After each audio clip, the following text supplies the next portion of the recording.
Right, how's it going, everybody? This is Ismortah, and this is the big episode 50. We made it to 5-0 of my custom Kingdom Death Monster campaign. And this is, I believe, Lantern Year 16. Let me make sure that's right.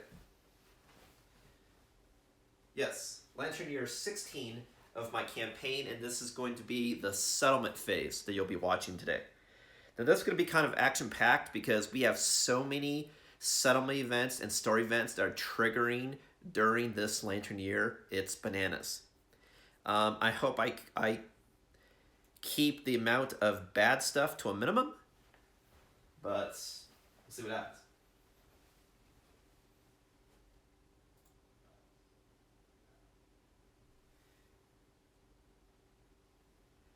All right. So I have everything set up here. I have below resources and potential things I might allocate, all of my innovations and principles, and here are all of my locations, and of course my character grids on the left here. Here I have my innovation deck that I can pull from, and then these are some of the settlement events that are going to happen.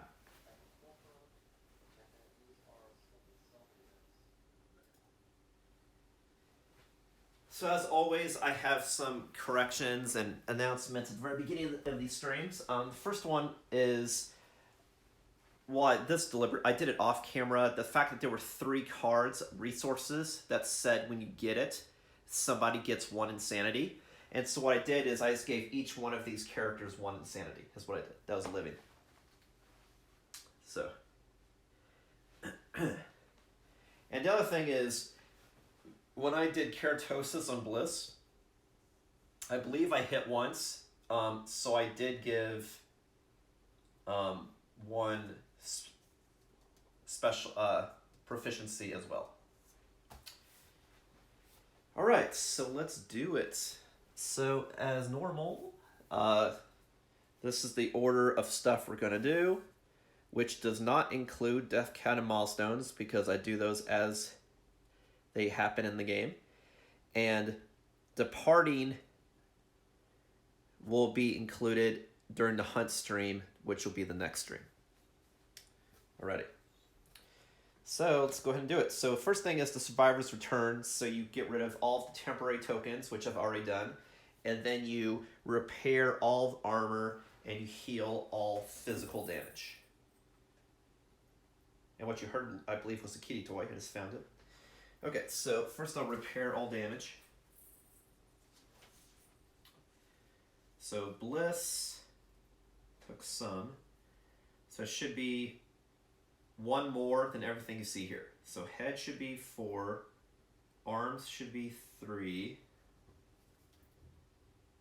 Body should be 5. Waist should be 4. And legs should be 3. Okay. Seth died, as you know. Jer should be 3 everywhere.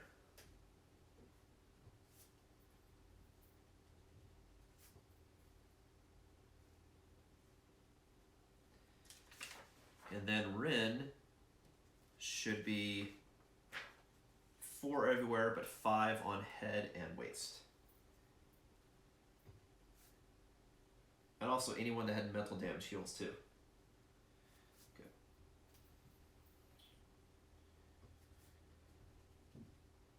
That's right. I think Ren was one of the people that got hit, trampled while on the ground, and got 2 damage everywhere, I believe. That's what happened there. So this is 5, 4, 4, 5, 4. Alright, so all damage is healed.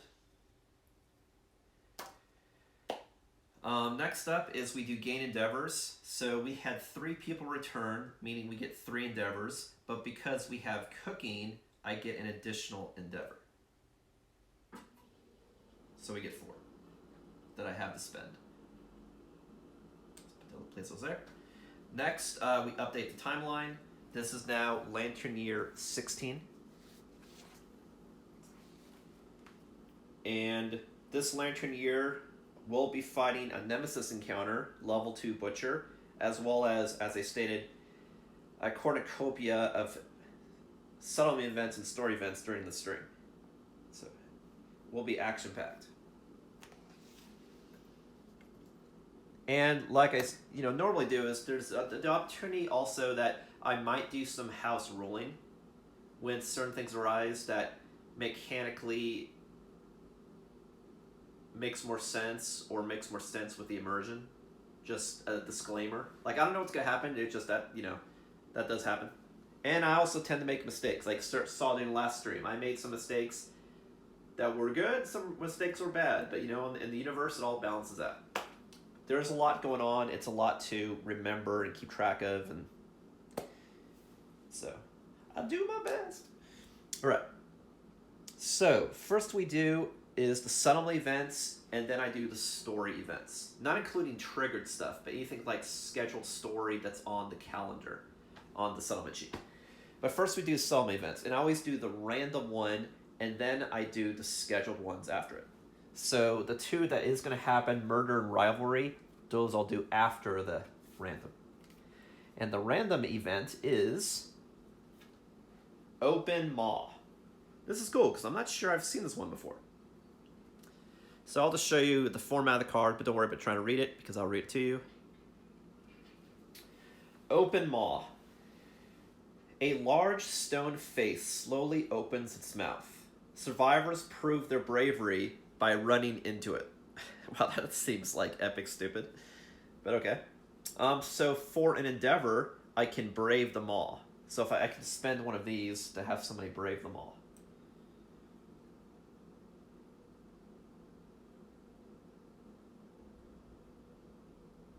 What's interesting is it looks like you can roll any number of d10s, but if you ever roll any doubles, then you're trapped, and then you're dead.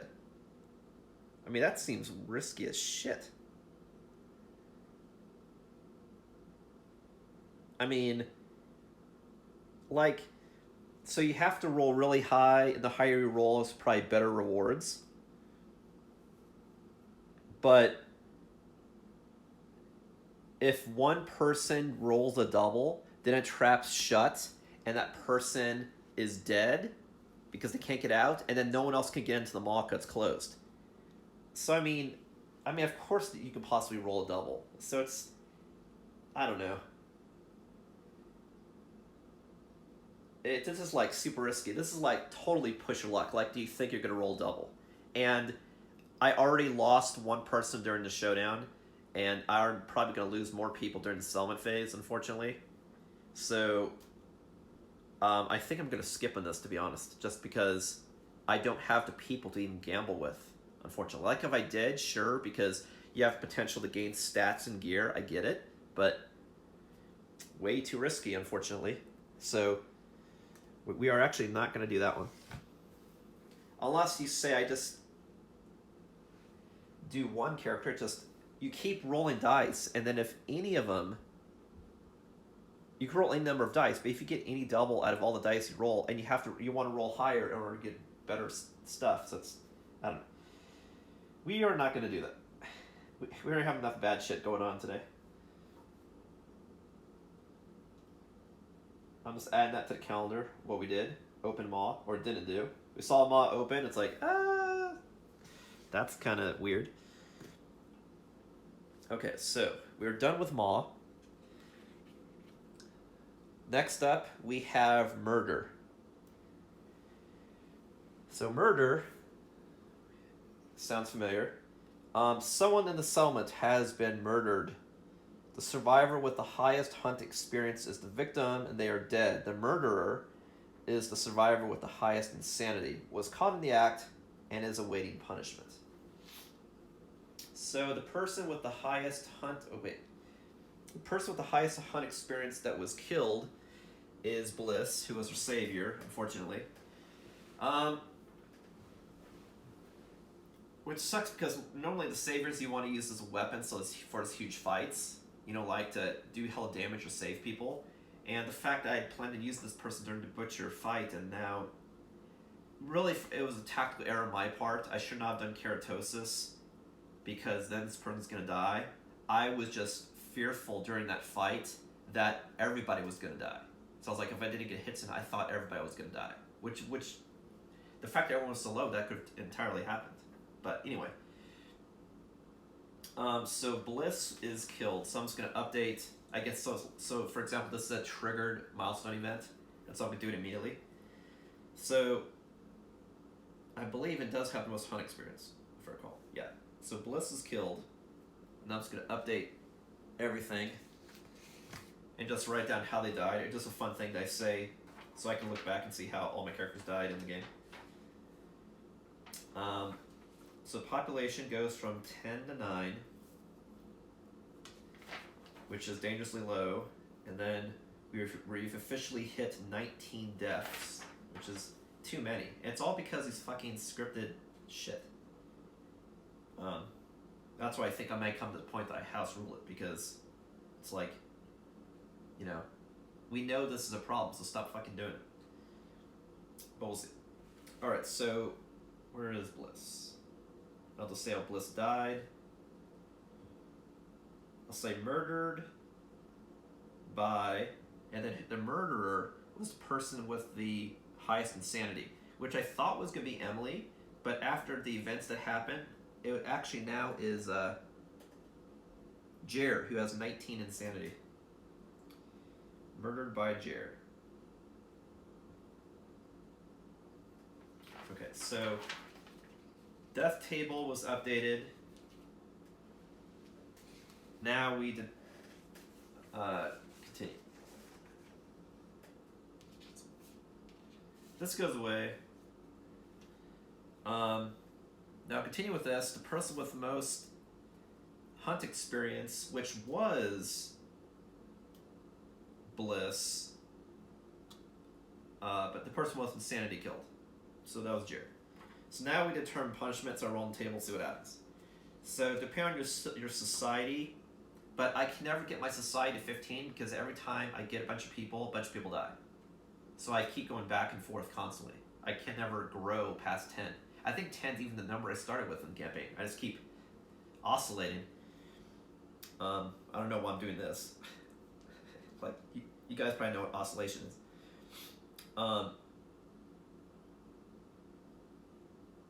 So, because I don't have 15 people, I don't have a principle of society yet. So, that means I have no society principle. And depending on what I roll determines what we do as a civilization. But honestly, because this has happened so many times, depending on what the roll is, I might also house rule it. So we'll see. I'm just letting you know it's possible.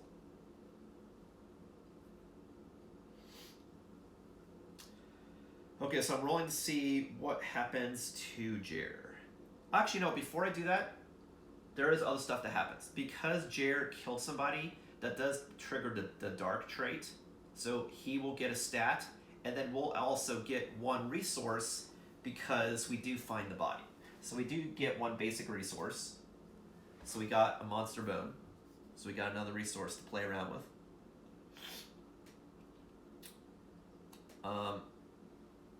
And then Jared gets a stat because he was the only one that was present when the murder happened. And I'll say gets, I'll add one to strength.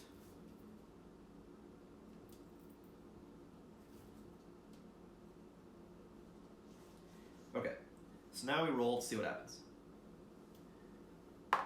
We rolled a 9,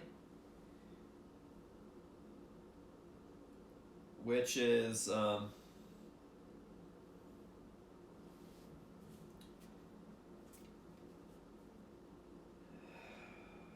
which keeps this in play again.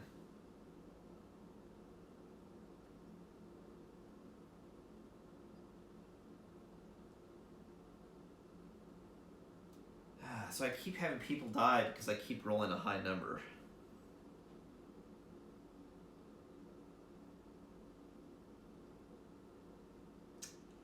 All right. So anyway, I'll play with this for now. It says that the murderer is heralded as the fiercest warrior in the settlement.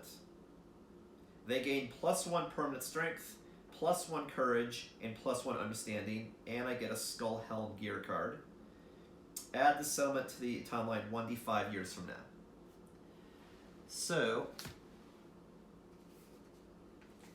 Skull Helm, I'll add to my total, so instead of 3, I now have 4. And then I'll add to the stats. So Jared gets 1 strength, so now it's at strength 3.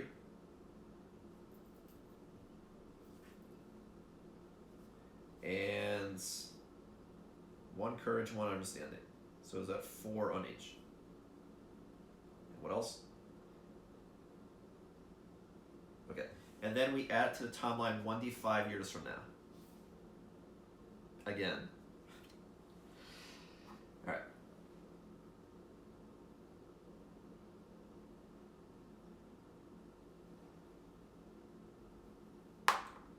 So it's a 4. So that's 2 years from now. So Lantern year 18, there's going to be a murder.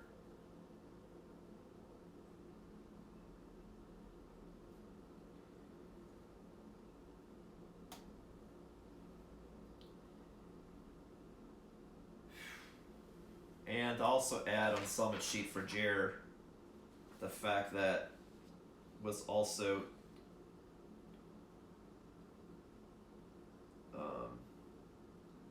fiercest warrior.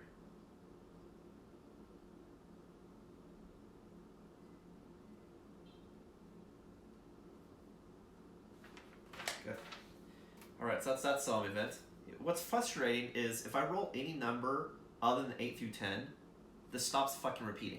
It just, you roll low, then one person also dies. But then you stop this fucking event. But I'll roll with it for now. But just like, it's one of these things that because I keep having murders, I keep losing people. The fact that I keep having Hands of Heat, I keep losing resources for no reason. So it's like, it's preventing my ability to scale and grow as a civilization. I'm like stagnant. Now, that's why it's taking me longer to get to certain milestones. Anyway, that was murder. Next up is rivalry. Again, here's a picture of it. Don't worry about trying to read, I'll read it to you. Basically, at the bottom, it says that if I spend 2 endeavors, I could try to duel to end the rivalry from continuing. So it says, if there are less than 2 survivors, returning survivors, discard rivalry and draw a new event. So since right now I actually only have 2 returning survivors because one of the returning survivors was Bliss and Jared just killed him. Oh no, this is less than 2, but we only have 2. Never mind. So this still happens. So the rivalry is between these 2, if I recall. Select, yes. So Ren and Jer have a rivalry. They begin to argue, and their screams rouse the settlement. So basically, Jared killed somebody, he's heralded as a champion, but Ren's like, no, you're a fucking dick, and now they're arguing. Well, RP, that's what's happening. Okay. So now we roll and see what happens. I believe it's 1d10. Again, this instance that this should tell you what to roll. But anyway. That's a 2. It says,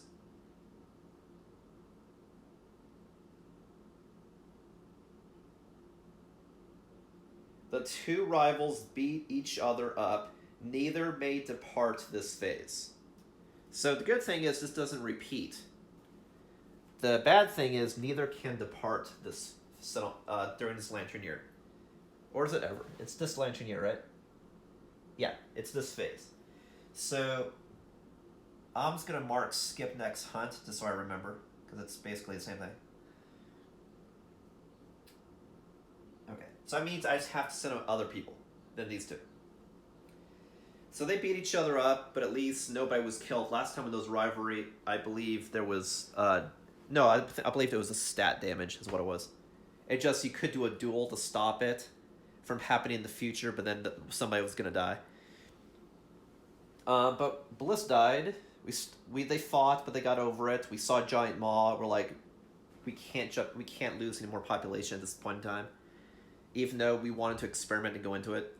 It's dangerous. It's a mouth, after all. A giant mouth on a screaming antelope. We don't just jump into either, you know? Okay, so that was the 3 settlement events. Now we have a couple story events.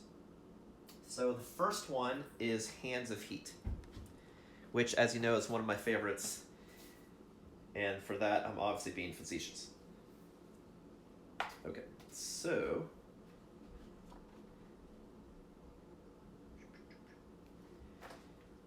turn to the event in the booklets. Okay, it's Hands of Heat. So I show you again what the picture of the art looks like on the left, and then table of stuff that happens is on the right. Okay. So Lantern Branding, a feast culminating in the ritual branding of the settlement's finest warriors by the heat of an agitated lantern. Discard half the settlement's total resources, including storage, rounded down. Nominate a survivor and roll on the table below. Alright, so first we're going to lose some resources. So since I've just gained one, I need to recount what the total number is, because I could change things, actually. So let me just count. These are all the resources here. I believe the number is now 24, but let me check.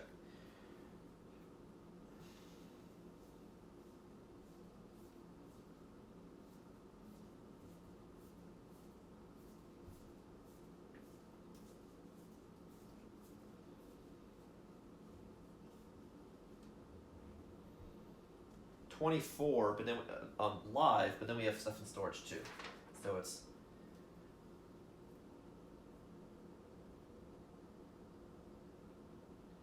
okay. So we have 34 resources. 10 of them were in storage.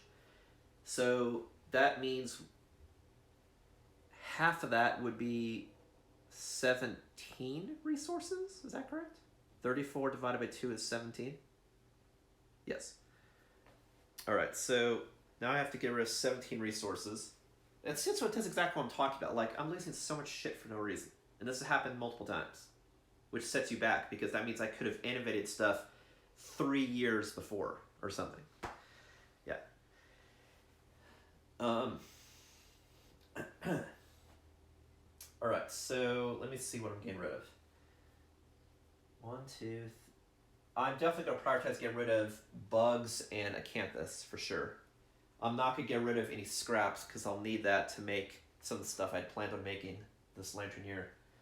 So let me see. 1, 2, 3.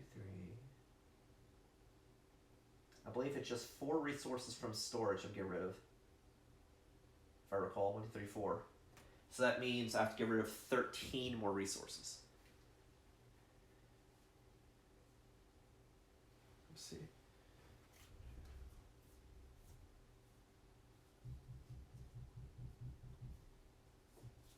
Does that mean I calculated incorrectly? Because I thought before I was just getting rid of 11, but I think I was doing half of 22. I don't think I counted was in storage. So actually this is a lot worse than I thought. But like I said, there's also a possibility that I might house rule this, because I think just this repeating it just honestly fucking stupid. It's making it, you know, it's one thing the game to be punishing, but it's making it impossible that I can't grow, because I can't fucking hold on to resources. It's stupid. So I'm just calculating real quick. I think last time I did half of 23, so I thought I was only getting rid of 11 resources, but now I'm calculating 17. So that kind of changes what I had planned on doing. So I just need to think for a sec.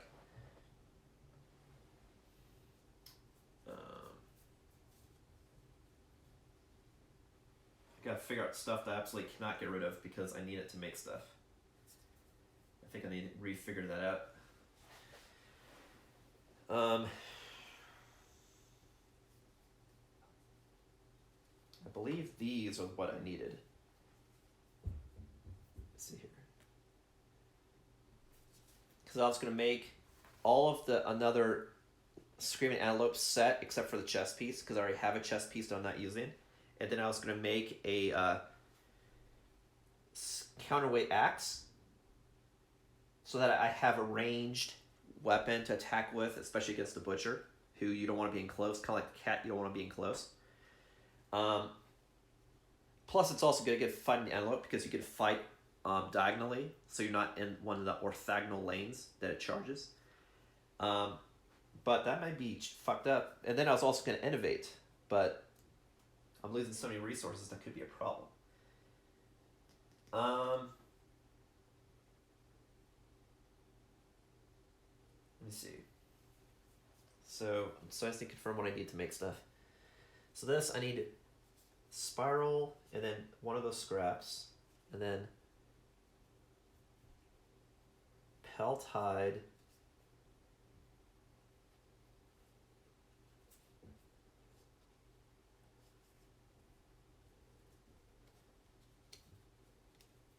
wait a minute, is this wrong?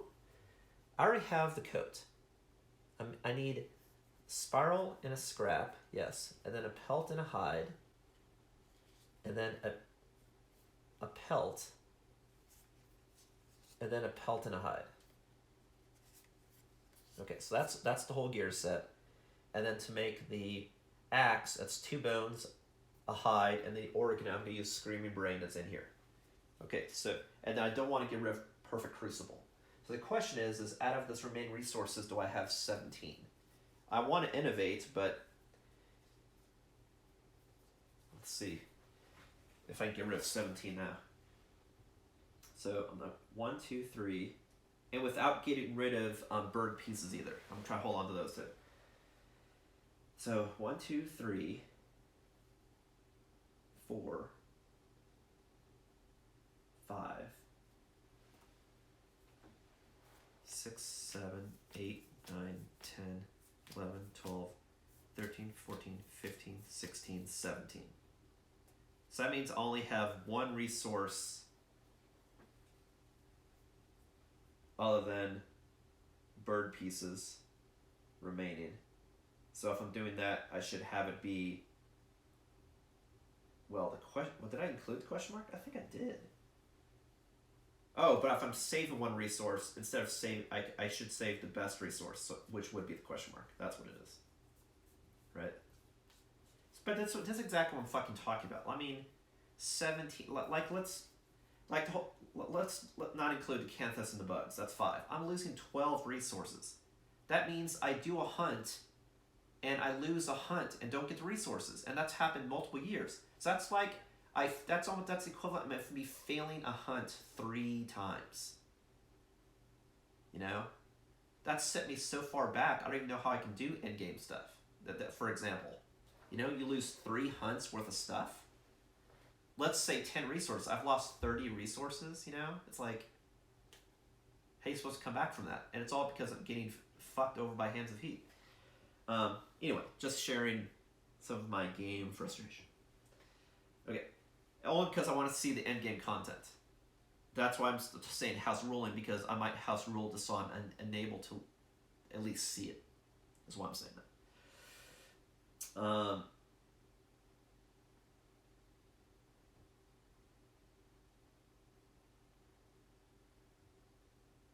Okay, let me think. If I keep the bird pieces because I'm in the hopes of making something, sure. And then I want to make the axe, but if I don't make the axe, I can innovate. But if I make the axe, that'll make me more efficient at fighting the butcher. Because the bone club I could also fight the butcher with. The problem is I would have to spend a survival every time I attack to use it because it's cumbersome if I want to also move in the range. Or I have to always situate exactly that I just move straight, which is, and a full move, which is not likely. It's more like I always be out of range.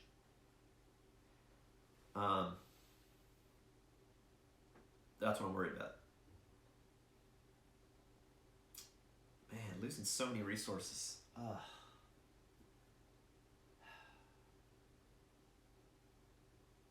And again, like that card is something that I'm not even sure I'm playing correctly because it says roll on the table.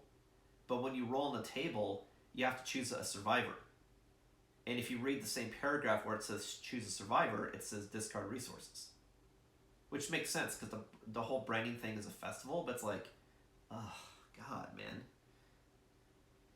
All right.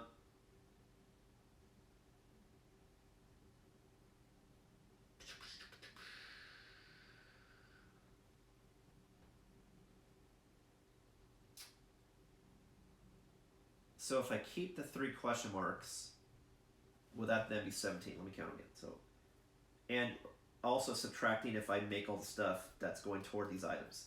So I have 1, 2, 3. How many I'm getting rid of? 1, 2, 3, 4, 5, 6, 7, 8, 9, 10, 11, 12, 13, 14, 15, 16, 17. So that would be 17. So that means all I have left would be is bird pieces that I'm saving, that I've been saving for a while now. And then I can make a full set of antelope gear, and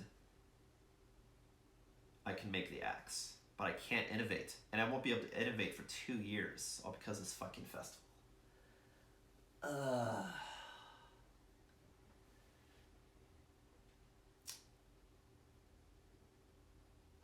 Whereas if I house ruled, because it says 17, but that's kind of dumb. Like, it should be a set number of resources, not half. You know what I mean?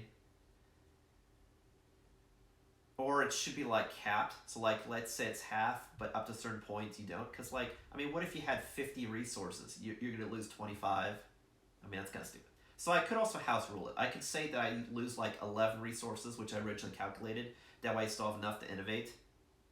So I might do that instead. Because you know what I mean? Like if you do half when you have no resources, you only lose a couple. But then you lose half when you have hella, you lose a lot. But it's the same type of festival, you know? So it's like... so I think I might house rule and do that.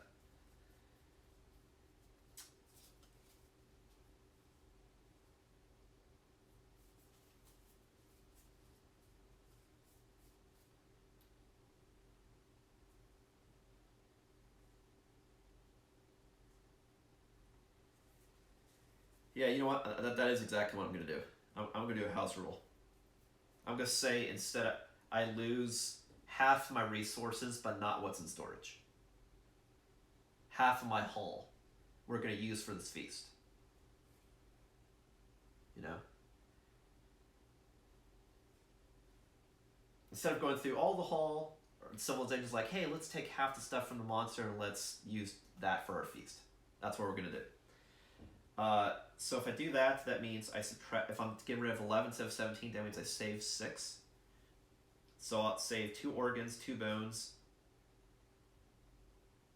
and a hide and a bone. That way I do have enough that I can innovate twice. So that's what I'm going to do. I'm going to house rule it. If you have a problem with how I'm playing, I really don't care. Because like I said, this game has a lot of really fun, innovative things, but honestly, I think some of the mechanics, which maybe Poots is aware of and either doesn't care and just says punishing, or is addressing in his advanced KDM, because I know a huge thing in that is the civilization, is, you know, I want to fit the theme. It's like, you know, if you have 100 resources, are you going to really eat 50 for a festival? No. Okay. So I'm going to lose 11 resources, which is half of my haul from the Screaming Antelope. So I'm going to lose 1, 2, 3, 4, 5, 6, 7. All of my Canthus in storage and my Cyclops Fly in storage. That's where we're going to lose. So we will lose resources, but we're just using half of the Antelope. Is how we're going to celebrate. Indulge, but be a little responsible. Like, if I'm being frustrated, the civilization should also be frustrated. It's like, you know, I understand wanting to celebrate because people die all the time, so you want to celebrate, but, you know, we also need stuff to survive. So yeah, let's gorge and celebrate, but let's make sure we survive too. It's all about the balance. Light and this religion's all about the balance of light and dark. Hence why it's called Showdown, because the shadow is the balance of light and dark. Okay, so I'm losing 11 resources, which I will put somewhere. I'll put up here, and I deduct it from storage. All right, so that was Hands of Heat, but now I roll on the table. I mean, Lantern Branded. So now I roll on the table to see what also happens. I'll just put my discard here.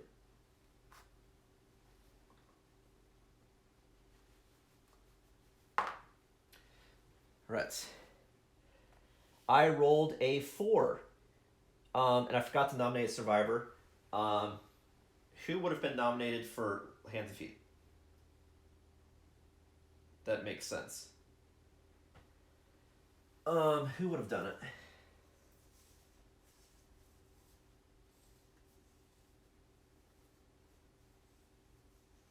I mean, if Jared's the fiercest warrior, maybe I'm saying it would have been Jared because you're celebrating him.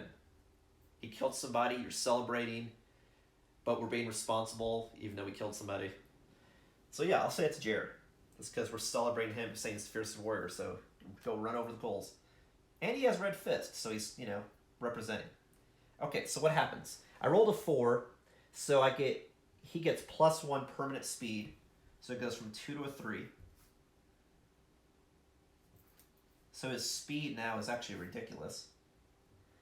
Only because that makes him a little bit dangerous because he draws too many cards that you always draw a trap, is what I mean. But he also can't go out on the next hunt either. Neither of these two. Of course, if they got into a rivalry, he probably can't even celebrate, actually. Because of, let me see what the flavor text said, actually. On why. It may have because they beat up each other so bad. Yeah, they beat up each other so bad that they're injured. Yeah, so it doesn't even make sense that he can do hands and feet. Because he's beat up so bad he can't even go out and do stuff. That is true. That fits RP. So who would do hands and feet? I would imagine it's someone that has it, who's doing the ritual. So Joy or Volva.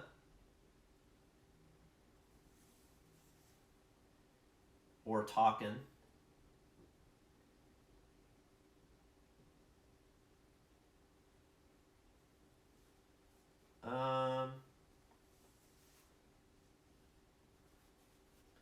Yeah, because RP-wise, they beat up each other and had this huge fight, so it's not like they would be the person heralding this festival. I mean, it's a joyous festival, so maybe it makes sense it's Joy. Who has Red Fist. I could do that. She's all about, having a good time. So I'll give it to her. So she goes +3 speed. Alright, I'll do her.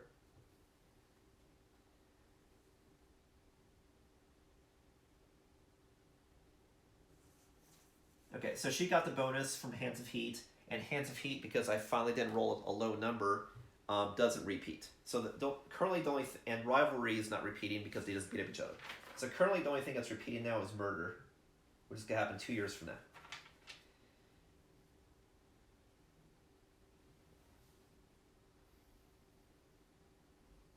Okay.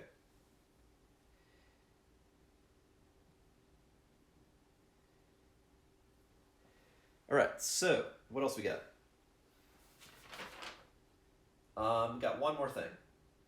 We did Murder, we did Rivalry, we did Open Maw, did Hands of Feet. Now the last thing we have to do story-wise, unless something triggers, is Hooded Knight. So I'm turning to that story event.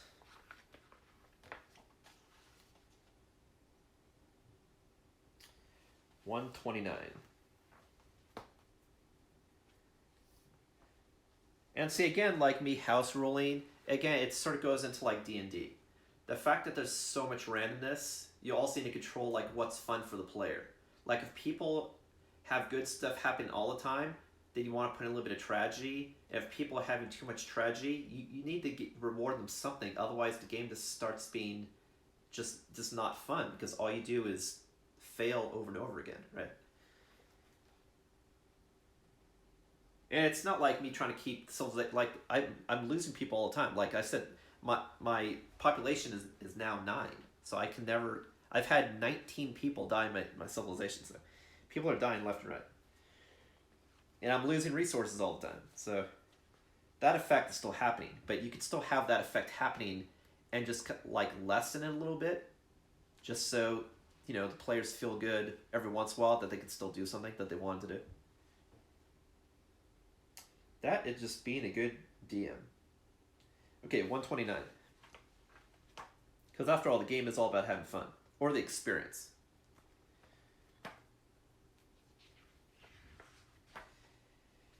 Okay, 129 is Hooded Knight.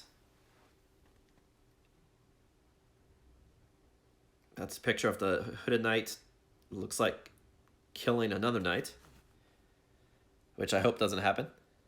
And a bunch of choices and roles await. Alright, so what does it say? It says, a stranger emerges from the darkness. If any survivor has Twilight Sword, they duel the knight. So that is what's going to happen.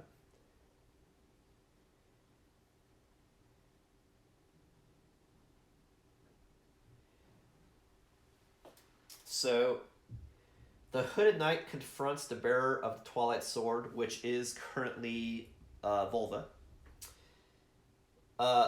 They roll on the table.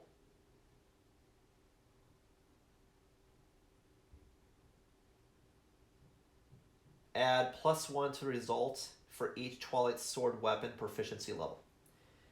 Okay, so where is she at? She has wait, is it hunt experience or is it it's proficiency, right? So she has, I just saw her, where'd she go? 2 proficiency in Twilight Sword, so I'll add 2 to the roll.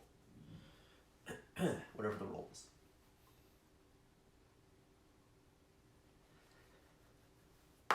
The roll is a 7, plus 2 is a 9, so I'll go ahead and change that. Okay, it says, gain 1 level of weapon proficiency.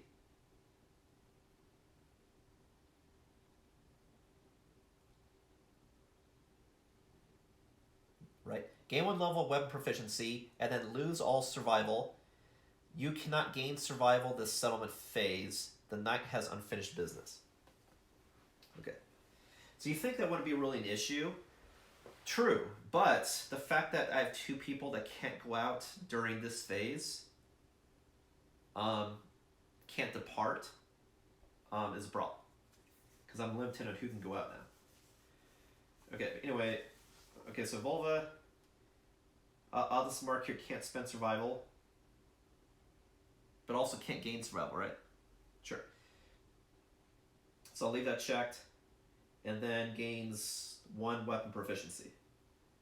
Which means now is a specialist, which means now I get the specialization for the Twilight Sword, which I'll show you. So the Settlement Sword improves as it is used, gain effect as proficiency rank increases.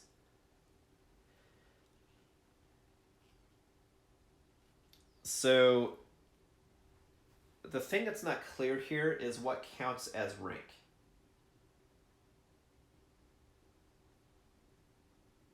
As proficiency rank increases. So I'm assuming it's these boxes. So because I'm at rank, I have at least rank 2, I ignore cumbersome on the Twilight Sword. Meaning that my sword I can use as, to activate it, all I have to use as an action, not an action and a move. But it is still slow. So even though I'm adding the speed of Volva, using that sword, I can only have 1 attack die. But that'll change once I get to rank 4. But that's cool. And because I raised proficiency, that raised the accuracy of using the sword as well. Just the basic stat on the sword. So that's pretty cool. So she did well against the knight. She fended him off. Or her off. She fended the knight off. There you go. Fended the knight off. Ooh, with her feminine ways. Okay, so we survived Hooded Knight, and then it says add Hooded Knight to the timeline 4 years from now, because it triggered unfinished business, and the effect unfinished business said to add to the timeline. Right, blah. So we're adding Hooded Knight 4 years from now. So 1, 2. So the same year that we'll see Watched, we're also doing Hooded Knight.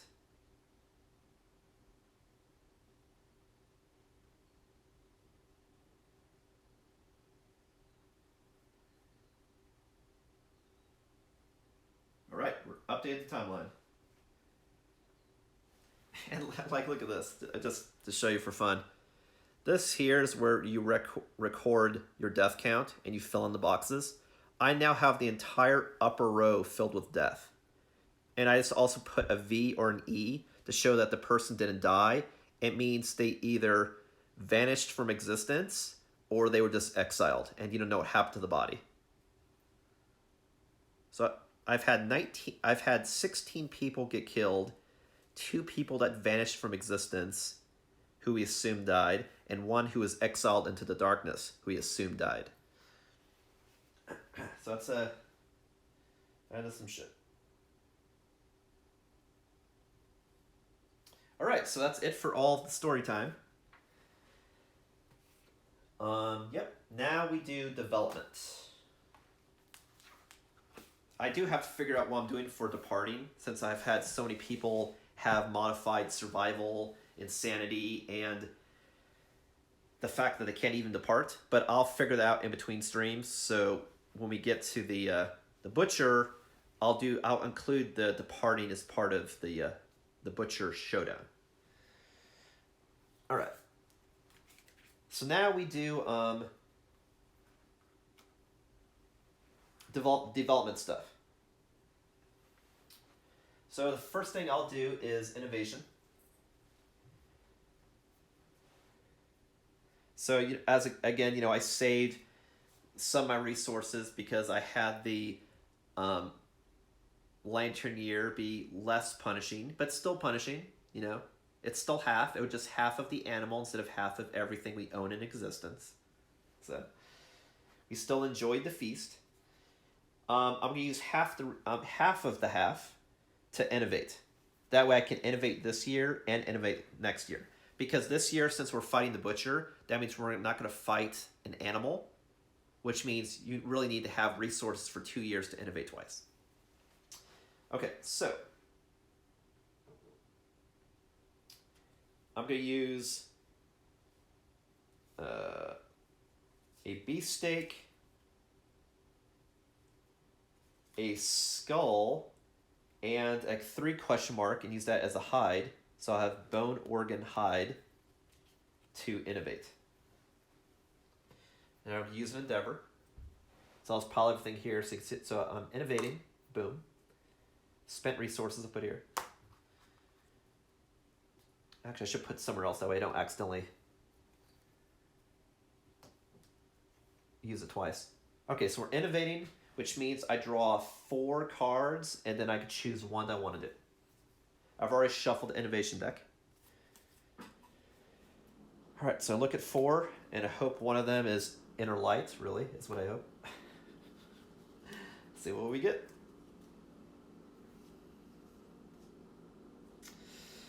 Shit. All right, so these are the 4 we got. We got Heart Flute, Saga, Storytelling, or Nightmare Training to choose from. All right, so let me see what we got here.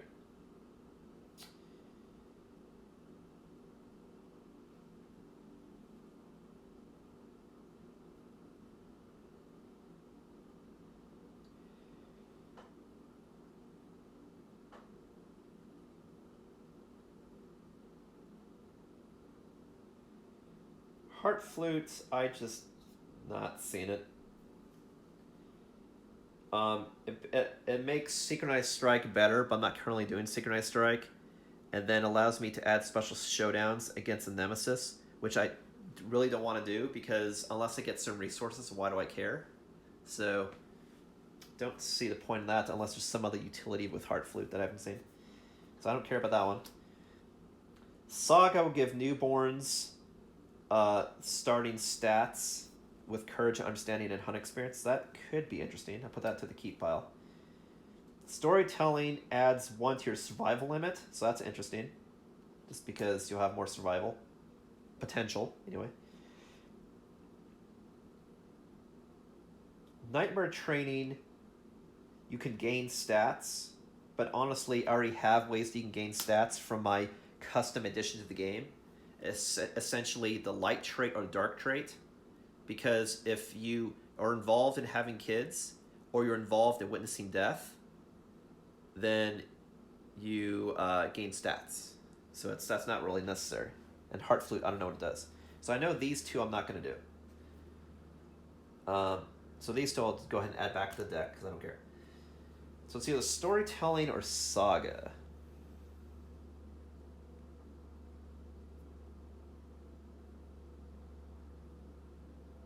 What's interesting about Storytelling is it's a way I can give everybody insanity and, well, potentially, or I give one person understanding. I give one person understanding, or everybody insanity, or a trigger white speaker, which I have no idea what that does. And it raises the survival limit by 1. So that's really interesting. Saga, a telling of the settlement's survival set to a soft, rhythmic beating of drums. All newborns get 2 courage, 2 understanding, and 2 hunt experience. Now that's interesting because depending on when you trigger courage and understanding, you get a different ability. And the one ability in particular I'm trying to gun for is Matchmaker. So I always have a way to trigger matchmaking every year because my population's getting, pun intended, screwed over without getting screwed. Because if you have 3 understanding, if I trigger courage and understanding during the settlement phase, then as far as the third point in it, then I'll get Tinker and Matchmaker. Tinker means whenever that survivor comes back, they get another endeavor. And then Matchmaker means whenever they come back, you can use an endeavor to trigger matchmaking. So what does that mean? That means if this person had both, every time they come back from a hunt, they could for free trigger intimacy. So that's very interesting because a problem I have right now is actually people. And my problem right now with survival isn't actually the limit. It's ensuring that when everybody goes out, they have like 8 insanity and 8 survival. That's really my problem, is getting people up to those stats. So I think for that reason, I think I'm going to do Saga, actually. Because people would also start with 200 experience, meaning that newborns will also start with more stats. Because when you age 2, 200 experience triggers age 1. So I think I'm going to do Saga. I've been talking about it. That's what I'm going to do. And this doesn't add anything new to the deck, so I'll just say that I'm learning Saga and write down what it does. Okay. So I started writing on the other sheet because I ran out of space. So this sheet, I'm just recording extra people and extra innovations, but all of the core information is on the other original sheet. All right. So we learned Saga, which is, and it's only newborns, so it's not if I find people, it's just newborns. Whereas Barbaric, it's everybody. So newborn, +2, cur, and under, and hunt XP. Cool. All right, so we got another innovation, which I'll put right there. So newborns now not only get the balance trait and 1 survival, and 1 bonus trait from the light trait. So right now newborns would get 1 survival and any 2 stats I want. Now they'll get 1 survival, any 2 stats I want, and 2 courage, and 2 understanding, and 2 experience. So it's 1, 2, 2, 2, 2, 2, 2. It's cool. So better kids, and I'm trying to engineer a way so I keep getting more kids. So we're getting there. We're trying to create an engine of success out of an engine of death. A world of death. Okay. So that was 1 innovation. I'm sorry. Yes, it was 1 innovation. That was 1 endeavor. So I have 3 endeavors left. I definitely want to do 1 to increase stats somehow. And I definitely want to do 1 to scavenge because I want to try to get courage so I can trigger intimacy going forward with a character. And what else did I want to do? I don't need to do leather working because I'm not making leather. Like when I made the Screaming Horn gear, which I plan on doing, that doesn't take any leather, so I'm safe there. The stuff that'll take leather is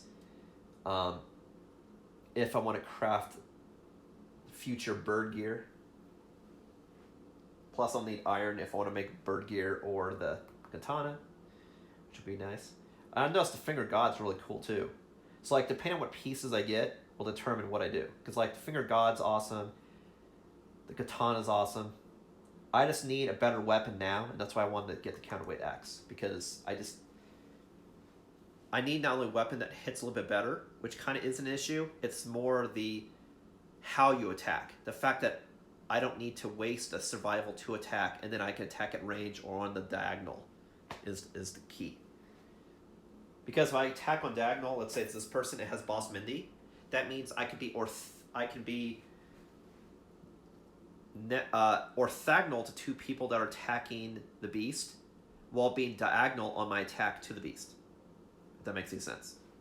So like I can have the character here and attacking the beast here, and both my friends can be here, and they'll both get the bonuses from Boss Mindy because I'm orthogonal to them, even though I'm diagonal to the beast.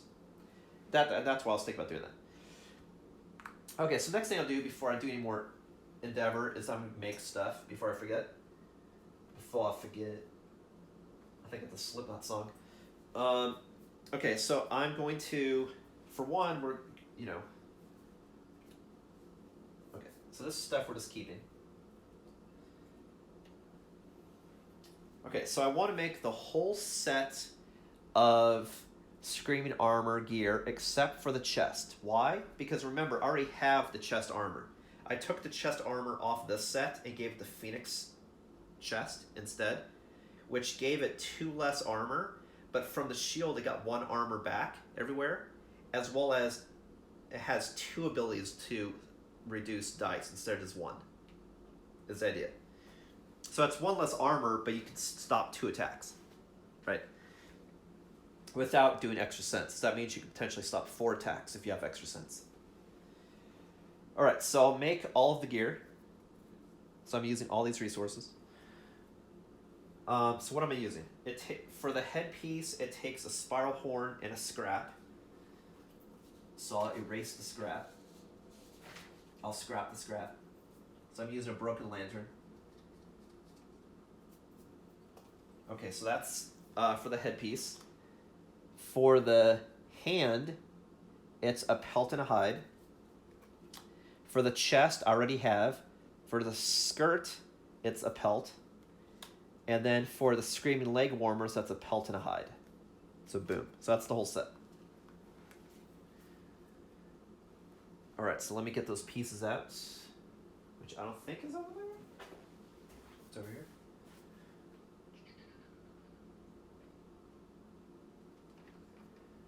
Okay, so I need...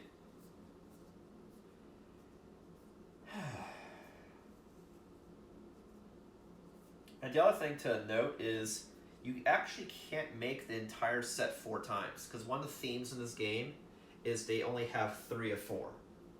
Meaning, the most you can have of any item ever in the game is 3 sets of something. So that someone is always vulnerable because they don't have it and can die. So that's interesting design choice, because that way you always make sure you're bleeding people, since you have people as a resource who can die, essentially. Alright, so I'm getting a horn, not the coat, the hand, the waist, and the foot, because I already have the chest.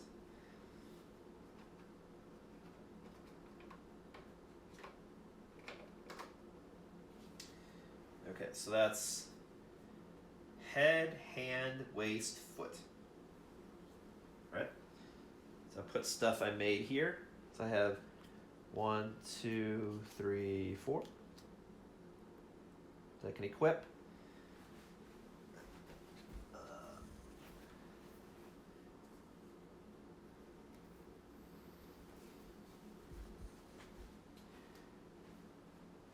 And I'll erase the screaming coat from storage and put this here. So here's the rest of the set right there. Boom.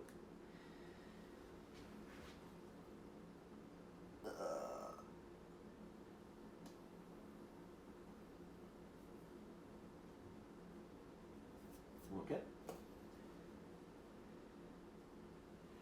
And now I'm going to make the, this is a new item, the counterweighted axe, which costs 2 bone, a hide, and an organ.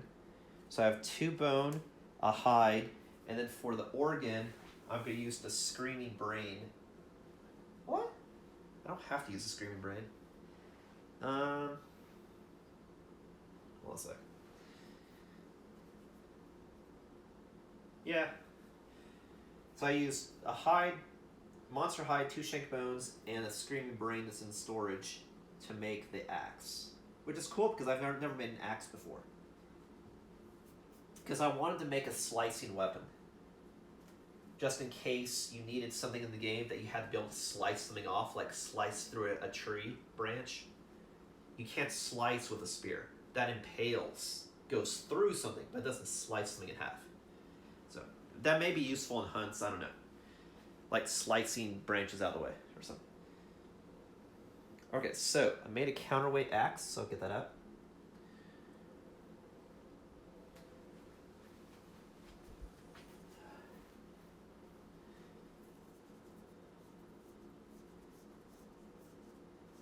Counterweighted axe. And I'll show that to you in close. This has a couple cool things about it. I'm not sure, why was there a canthus on the floor? There's a canthus on the floor. I have no idea. I don't know. Not sure why that's on the floor. Okay, so counterweighted axe. Basically, it has similar stats to the lance that I have. Lance, the spear. But instead of having 3 strength, it has 4 strength. Otherwise, the stats are the same. It still has, accuracy 6, speed 2, reach 2. But then it also has this cool ability that if I connect and create a red affinity at the top, on a perfect hit, I actually don't draw a hit location and the monster suffers 1 wound. So that's very interesting because that means it doesn't even matter what the monster's strength is. Its strength could be, its toughness could be 50. And if I roll natural lantern, it's 1 wound. So what it means is, if with this character, if I add to the speed, that'd be really good because I increase my chance of getting a lantern, and a lantern is a free wound. So that's another reason why it's good. One, because of the reach and not having to be a cumbersome weapon, but then also you could get a free wound, which is cool because not only do you overcome toughness, but you also ignore reactions because you don't even draw a hit card. You just do the wound. So you avoid traps, you avoid weird reactions. So it's pretty cool. Boom. And good for finding Butcher, because that way I don't have to be close. Because if I recall, the Butcher had moves that he slices people right next to him. But I fought him last time. Alright, so I believe that's all stuff I'm going to make and already innovated. Now I have 3 endeavors left. So I know I want to spend 1 for Shadow Ritual, because I always do that. 1's going to be for probably Scrap Scavenge. And the other one's probably going to be to increase stats. So we'll see.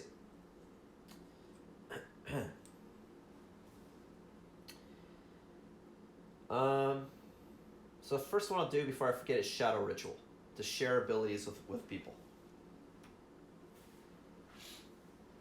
So what abilities do I want to share? Now, I do have someone in the population who I haven't created yet, as far as a gear card, which is, who is that? Barrett.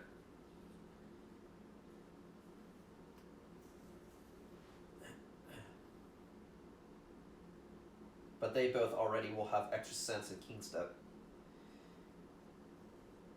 I think the ability that I wanted to share was Orator of Death, just because Um, you can give, as an action, you can give everybody 2 insanity. In case that becomes a problem.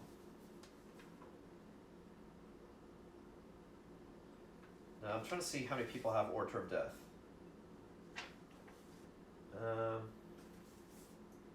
Because the other problem is, whenever, like I mentioned before, whenever I do Sona shouldn't be skipping the next hunt. That was last hunt. Whoever does it, whoever shares the ability, not only gets a random disorder, but they also have to skip the next hunt. So. Oh, that's why I had Sona skip the next hunt. Before it said skip next hunt, but she's actually retired. That's right. She's retired. So she might as well do it on herself because it doesn't matter because now she's a battery just for sharing abilities. So she might as well just share Orator of Death herself. Which means she'd have to lose a fighting art. No, she gets disorder. That's right, she doesn't gain it. Okay, she's fine. So yeah, so I'll do a Shadow Ritual. I'll also put it on top of the Lunacy so I kind of know what I'm doing. And I'll do it on Sona. So she has to skip the next hunt, but she's retired, so it doesn't matter. And she gets a random disorder. And then she'll share Orator of Death with 3 people. I'm just shuffling the disorder deck right quick. Sona, it doesn't matter what disorders she gets because she can't fight for the rest of the game because she's retired.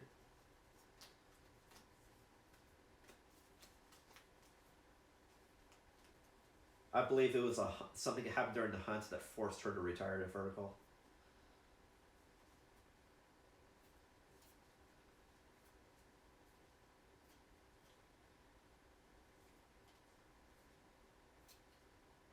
Shadow Ritual is, again, something I added in my custom campaign, part of my Ismortah religion.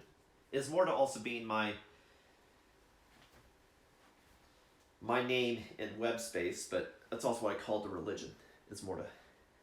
With its leader of the religion being Isma, as you know, who's the only surviving one of the starting survivors, because I don't have her go out ever. She went out the first couple hunts, but then has not been out since. Got actually technically killed once and then was brought back to life by sucking the life force from 3 people in the civilization.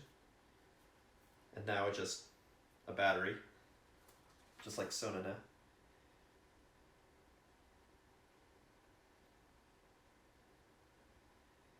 Yeah, because Isma actually has leader, and that's a cool ability to share also. It's just my problem I'm noticing I'm having right now is with having enough insanity, so that's why I really want to do Orator of Death. But leaders also go and share because the leader not only saves you in a hunt, but it also saves you because you can give, when you encourage, you can give everybody 1 speed. So you can, which is cool.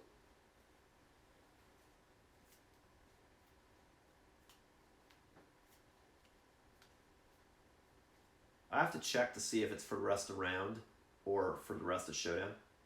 If it's just for the round, it's actually not that good. But it has saved me in the hunt phase. So that reason it is good. Okay, so Sona is getting binge eating. I'll show you the card. Don't worry about reading it because I'm going to read it to you.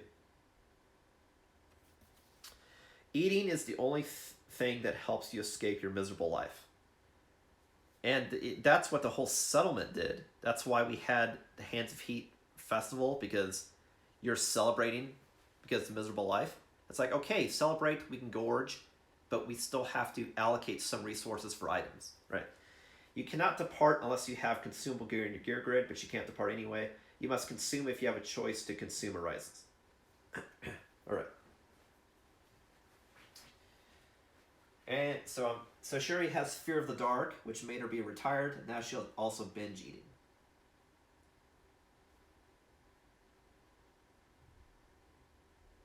I'm not going to put any more stats because I already know what that does, and it doesn't matter. Okay, and now I can give 3 people Orator of Death. And you can only do it once per showdown, but still it's really good, having that little extra insanity buff. So Orator of Death. So I want to split the difference because the whole thing is you just need one person to have it. Just like Red Fist, you only need one person to have it. So I'll put it part of 3 different teams. So I'll give it to the person I haven't created yet. I'll give it to one of these people, and I'll give it to one of these. That way it's spread out, it's everywhere.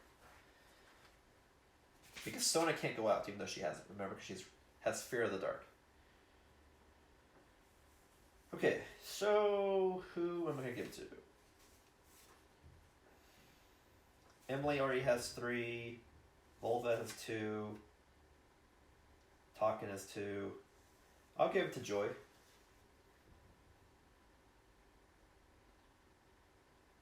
Orator of Death. And then I'll give it to Barrett, who isn't out yet. Orator of Death.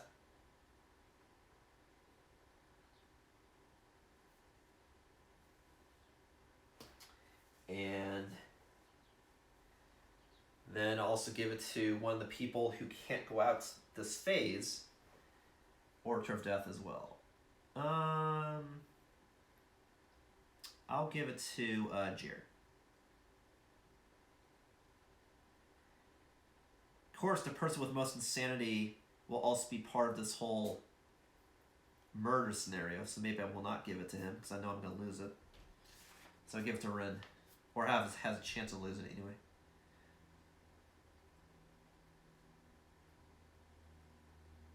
Just because we're noticing a trend that the most insane people are killing off our champions to become the next fiercest warrior, in quotes.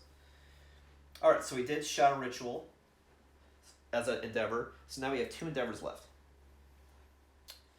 I want to try to do scrap scavenge because not only can you get a scrap, but I'm trying to actually get the gain 1 courage, which I'm noticing now is actually really hard to do because you have to roll a 10.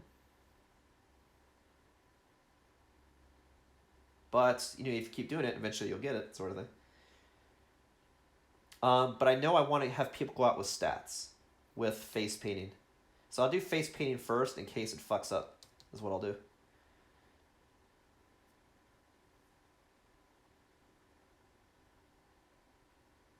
Yeah, I'll do that, just in case I miss. So battle paint.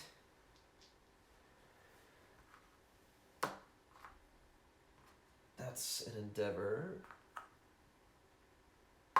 We rolled a natural 10, which worked. So everybody when they go out will have +2 survival and +1 insanity.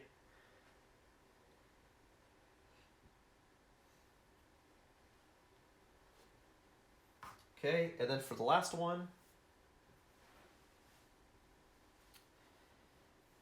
Oh, I'm looking at my choices here.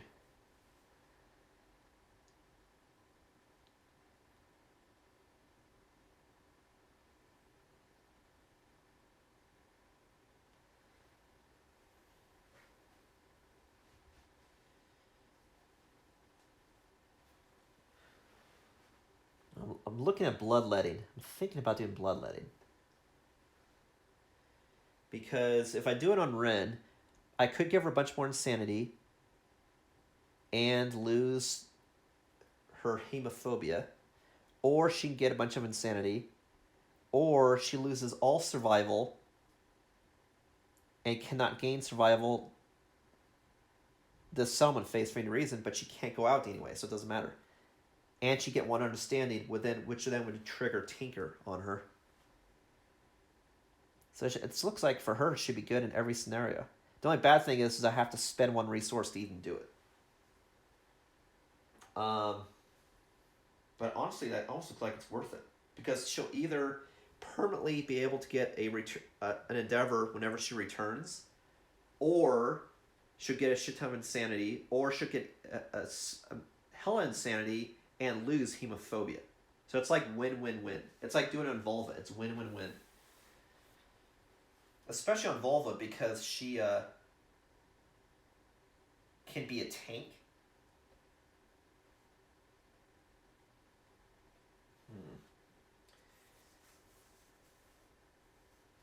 The other question is who's going to go out on this fight? I only have 5 people who can go out. Because I have one person retired, one person who's maimed, and can't use her. Well, actually, wait a minute. Isma doesn't have Twilight Sword anymore, is maimed, but could still use a weapon. So that's not true. She could potentially go out. Yeah, that's not true at all. But I'll keep her. But without creating a new gear card, I have 4 people here. So maybe these are the 4 I'm taking out. Taken, Volva, Emily, Joy. Possibly.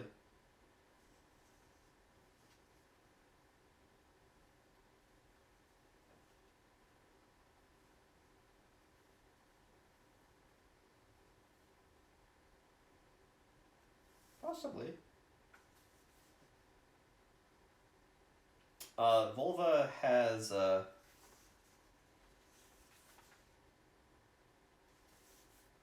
just looking at everyone's disorders. Volva does have Immortal, meaning she can't spend Survival, but all of the damage on her will go to her body first. I'm going to go to her brain damage until she's not insane, then it'll go to her armor. So if anyone has to tank in close or be the tank, she actually would be a good tank. Because if I do bloodletting, she can get a bunch more insanity too, and can take a bunch of hits. So that's very interesting. I didn't want to have her necessarily go out, only because I didn't want her to have a chance of dying, because I wanted to keep the Twilight Sword to fight the Watcher. I don't know how it's good, but I noticed there's a bonus fighting the Watcher with a Twilight Sword. But it's also possible. What I can also do is not take her out for this fight. And just should be an interesting tank because she has Immortal.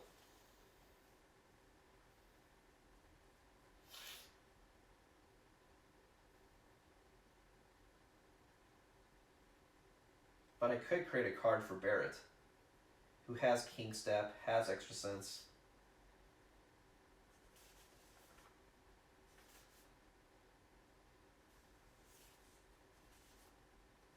Is Red Fist somewhere else? It is.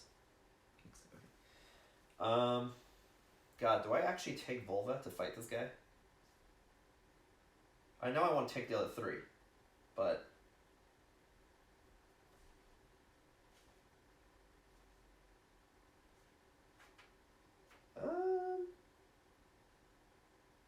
because I don't want to lose the Twilight Sword.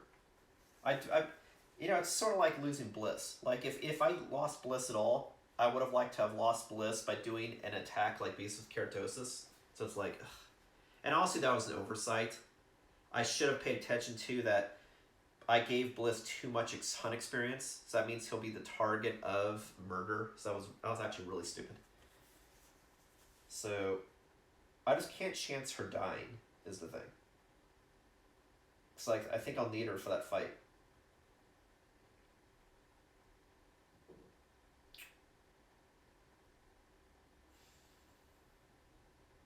Yeah, so I guess I will create a Barrett card.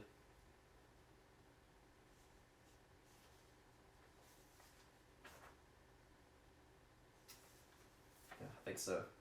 Twilight Sword will sit out.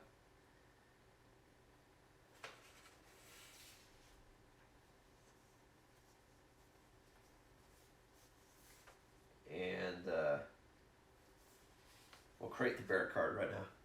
I'm sorry, this is kind of dragging on. I need to speed this up. I know. That's why I do a lot of my strategy thinking and shuffling decks between streams, because you just want to see what I decide to do and playing the cards, not shuffling decks and think and watch me sit here and just think to myself. It's not interesting gameplay. Okay, so I'll create Barrett. And this is the last card I'm going to create, because actually I need to start creating make photocopies of this, because I'm running out of pages. Okay, so we got Barrett, who is a male, who has 1 survival, and encourage, and dash, and gets 2 stats and strength and 3 fighting arts. So strength plus 1.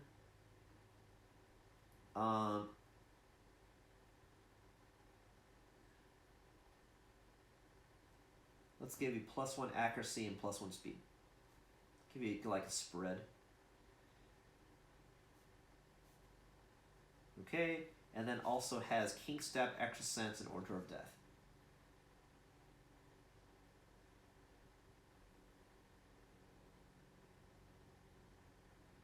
Extra Sense, Orator of Death. Alright. So these are the 4 people that I'm going to take out. These 2 need to sit out this hunt. Volva is going to not, because I don't want to endanger, and Sona's retired, and Isma's mained. Alright. So I don't know yet who's going to do what, but I have 4 people. And then for my last endeavor, let's see here.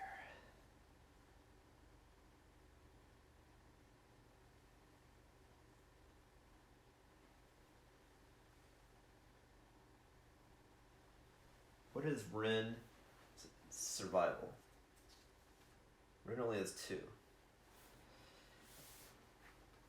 I'm just trying to find a way that you can gain courage during the settlement phase. Like you can. I mean, I could have gained courage and understanding if I went into the mall. Totally. I just didn't want to chance it because I didn't want to lose people.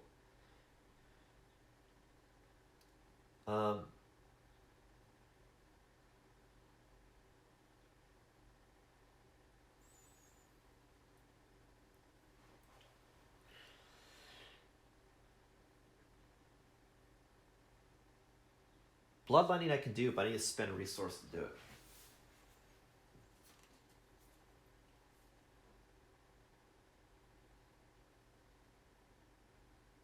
I mean, technically, I could spend a bone. I just don't want to spend hard resources. I'd rather spend like herbs. So I think I'll have to hold off on that for now because I just don't want to chance that.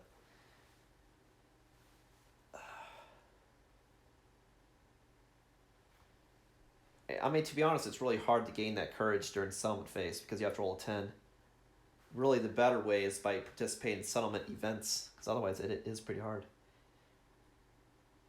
Like, it's easy to start with 2 if you have a new kid, but how do you get the 3rd one? That's the problem. You can get understanding from bloodletting, but I'm trying to see if there's a way I can get courage. I'm not seeing.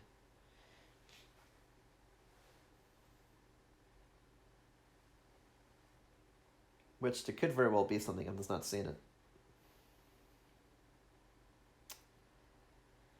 Okay, so what should I do with this last one? Leather making, no. Harvest ritual, that's better if you have a ton of resources, and I just lost a ton. I could do organ grinder, but there's a chance if I lose, I have to lose resource. Same with bloodletting.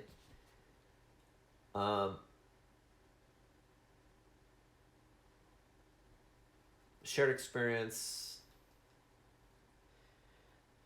won't really help out. I could do bone beats to give somebody more incentive in survival. But I would rather give something to entire people. Looking at all my innovations. Let's see if there's anything in particular.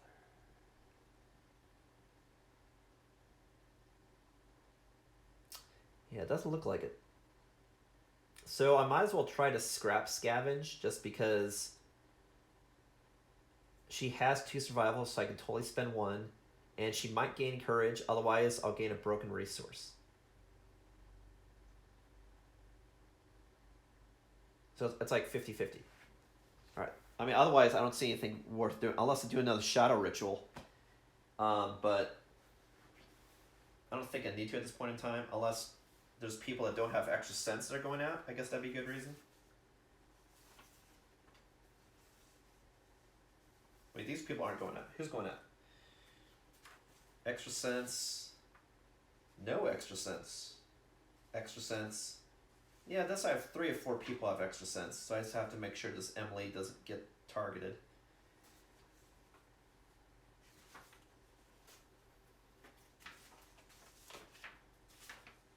Yeah, otherwise everyone else has it, so yeah, I won't bother with that. Alright, so yeah, let's try to get scraps, because we need scraps, because if I have scraps, I can eventually, if I do scrap scavenge, I can turn 3 into an iron, or you need scraps just to make certain things, like I needed a scrap in order to make Screaming Horns, for example. But I don't think there's any more weapons I want to make. Like, I want to make the katana and blood sheath combo, but that doesn't take scraps. It does take an iron, but it only takes 1. The one that takes a lot of iron is the Phoenix Gear, or especially if I'm trying to make the Perfect Slayer that I have the Crucible for. And I could definitely try to trigger Intimacy with just an 8+. That's also true. I'll either gain survival, or get another person, or gain 1 understanding. Well, Christ. Maybe I should do augury then. I'm saying I need people. The problem is if you trigger Intimacy and you roll like shit low, you could also lose people. That's the problem. So that's why you really need to do face painting before Intimacy. Okay, so I'll try to get a resource then.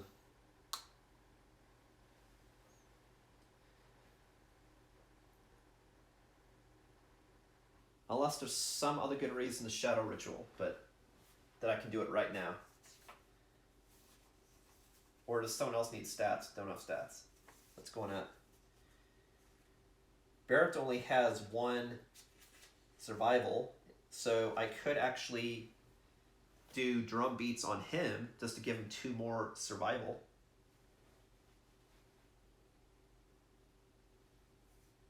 That's something I could do.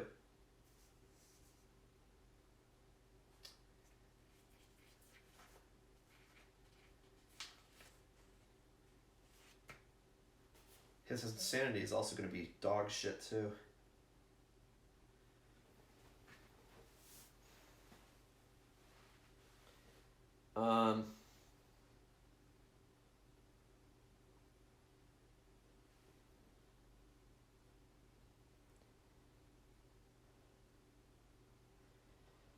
Yeah, you know what? I'll do that. I'll do drums.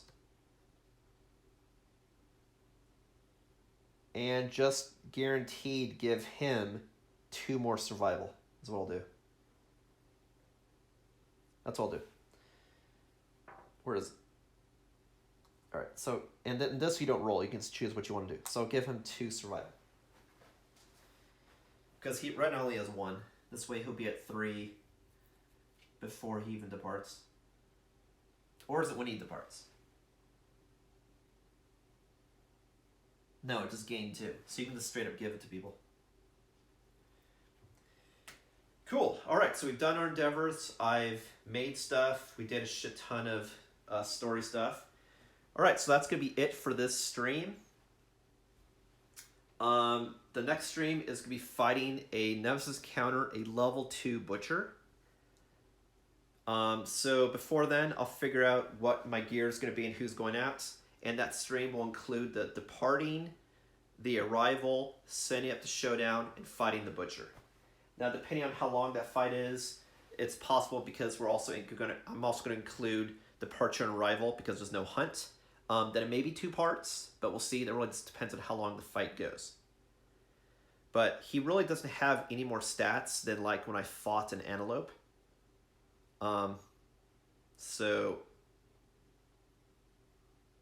But we'll see. I technically like, 1 to 2 hours being the sweet spot. So if we hit 2 hours, I might stop and then do part 2 next time. The time after. Alright, well, thanks for watching, everybody. Nothing epic bad happened. We actually stopped a couple repeating events. Had 1 person die. Unfortunately, like I said, that was really dumb for me to give that person too much experience when I knew a murder was going to happen, but it's alright, it's alright. We got some good stuff. I think we're ready for the Butcher fight. Well, thanks for watching. Again, this is Ismortah, and I'll see you on the next episode of Kingdom Death Monster.